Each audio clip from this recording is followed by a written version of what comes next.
شریعت کی یہ کتاب تیرے منہ سے نہ ہٹے، بلکہ تجھے دن اور رات اسی کا دھیان ہو، تاکہ جو کچھ اس میں لکھا ہے اس سب پر تو احتیاط کر کے عمل کر سکے، کیونکہ تب ہی تجھے اقبال مندی کی راہ نصیب ہوگی اور تو خوب کامیاب ہوگا۔ کیا میں نے تجھ کو حکم نہیں دیا؟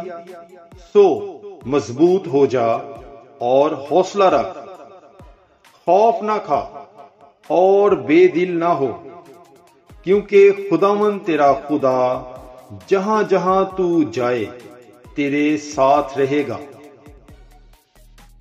یشوع کی کتاب پہلا باب 8 اور 9 آیت۔ God bless you.